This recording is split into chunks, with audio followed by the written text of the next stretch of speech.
Hello and thanks for joining us from our studios in Israel. I'm Aaron Porras here with ILTV's Morning Brief. It's officially the Jewish holiday of Purim today, and Israelis across the country are getting ready to party. The Jewish holiday is a celebration of the Jews' salvation from genocide in ancient Persia, and Israelis celebrate by dressing up in costumes and having a good time. But with the outbreak of the deadly coronavirus, lots of Purim festivals are being canceled and many are on the edge. I'm not so afraid, and also it's very important to me to give the children a very good feeling of Purim and happiness. It's very important holiday for the children, so we try to be very happy for them, and I'm not so concerned personally, especially not in the neighborhood. Parents across Israel are trying to celebrate Purim without being deterred by the panic that is ensuing amid the coronavirus outbreak. Israel has a reported 39 cases of the disease so far, and over 80,000 Israelis are being quarantined. Still, the coronavirus is making a special appearance this year, with children and adults alike dressing up with costumes related to the disease. Many are even wearing surgical masks, although it's unclear if that's out of fear of the virus or just for fun. Either way, Israeli parents are doing their best to make sure that their young ones can enjoy a normal Purim. I don't want to spoil the holiday, so this is like a flu, the corona, and I think that a little bit they exaggerate all this thing about it. 14 more Israelis have just been diagnosed with the coronavirus, bringing the total amount of known cases in Israel up to 39. And 7 of the new patients returned from European countries, and 6 came into contact with sick people in Israel. The details of only 3 of the cases have been made public as of now. The first is a woman from Haifa who traveled to the Spanish island of Tenerife. Every Israeli on her plane has now been ordered into quarantine. And the second new case is a man from northern Israel who traveled to Vienna and only went into quarantine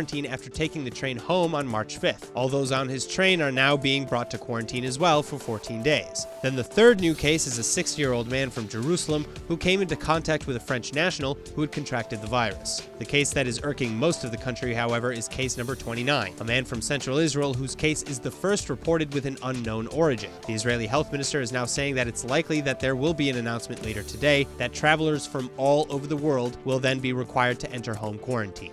אנחנו צופים שתהיה הגדלה. אנחנו לפני הרבה החלטות לא קלות, ואני מקווה ונראה לי שנחליט עד מחר. יש דברים שאנחנו צריכים להחליט ולשקול גם כל מיני דברים, כולל כלכלה, אבל כלכלה הוא לא מכריע בנושא הזה. אצלי משחק הנושא רק בריאות של האנשים. אני לא מסתכל על כלום, זה לא מעניין אותי כלום.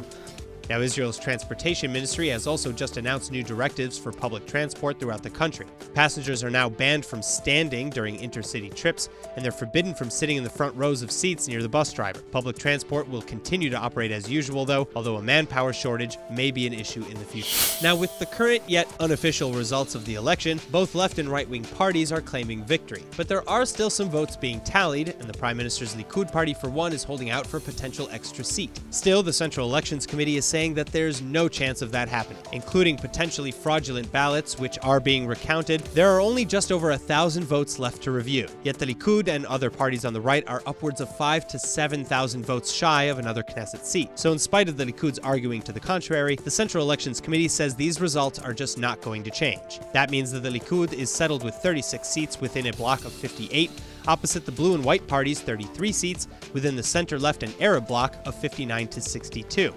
And with this math in mind, President Rivlin is expected to give the first chance to form a coalition to Blue and White Chairman Benny Gantz. Again, though, this is assuming 2 things. One, that both Avigdor Lieberman and the Arab List will agree to form Gantz's minority government, in which the Arab parties prop up the coalition from outside. And 2, that the Blue and White Party itself will be content with such a change in policy. And neither seem likely at this time. While Gantz has agreed to the secular and economic conditions set forth by Avigdor Lieberman, he has yet to even hear the demands of the Arab Joint List. And even if Gantz is okay with their demands, whatever they are, members of his party, like sub-party chief Moshe Ya'alon and MKs Tzvi Hauser and Yoaz Hendel, reportedly refuse to rely on the majority Arab faction. That's all for now, but for more news from Israel, remember to like ILTV on Facebook and on Instagram, and to subscribe to us on YouTube. I'm Aaron Porras, and see you later with our main daily broadcast from Israel at 2 p.m. Eastern Time.